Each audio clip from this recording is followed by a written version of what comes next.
আসসালামু আলাইকুম। সবাই কেমন আছেন? আলহামদুলিল্লাহ আমি অনেক ভালো আছি, কারণ আমার ভালো থাকারই কথা। আমি চলে এসেছি আমার গ্রামের বাড়িতে, বাবার বাড়িতে ঘুরতে। আর এসে ঢুকে গিয়েছি বাগানে, লিচু বাগানে, যেটা আমাদের বাড়ির সাথেই, একদম ঘরের সাথেই। এখানে ছেলেকে নিয়ে ঘুরছি, খোঁপায় ফুল গোজাচ্ছি। মেয়ে একটা জবা ফুল এনে দিয়েছে, আম্মু খোঁপায় পড়ো। আর ছেলেকে বাগানে নিয়ে নিয়ে ঘুরছি, এই গাছ সেই গাছ দেখাচ্ছে। এটা হচ্ছে মালটা গাছ, গাছে একটাও মালটা নেই যেহেতু, তারপর ওকে পরিচিত করে দিচ্ছি। বোনের মেয়ে, ওদেরকে নিয়ে নিয়ে ঘুরছি। আর এটা হচ্ছে 12 মাসি আমড়া গাছ। এখানে 12 মাসে পাওয়া যায় এই গাছে আমড়াটা। আর এই বাগানটা হচ্ছে আমার মেজো চাচি, কারণ উনি শৌখিন মানুষ, সব ধরনের গাছ গাছলা করতে বেশি পছন্দ করেন, সবজিও করেন ফাঁকে ঝুঁকে, আবার বাগানের যে অন্যান্য ফল ফ্রুটসের বাগান সেটাও উনি করতে পছন্দ করেন। দেখুন গাছে কি সুন্দর পেঁপে হয়ে আছে, যখন ইচ্ছে করছে তখনই নিচ্ছে, নিয়ে রান্না করছে, খাচ্ছে।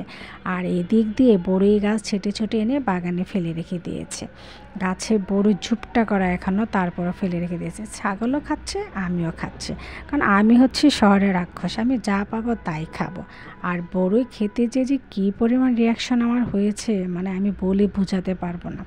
এত পরিমাণ টক ছিল যে মুখে দিয়ে আমি না ফেলতে পাচ্ছি না খেতে পাচ্ছি, মানে একদম অস্থির হয়ে গিয়েছে। আর এদিক দিয়ে আমাকে দেখে মুরগিও কক কক করে উঠে গিয়েছে, মানে ও কণ্ঠস্বর নাড়াচ্ছে। দেখুন কিভাবে তাকিয়ে আছে মুরগিটা আমার দিকে, আর ছেলে দিয়েছে মুরগিটাকে পরে দৌড়ানো, যে সরো এখান থেকে।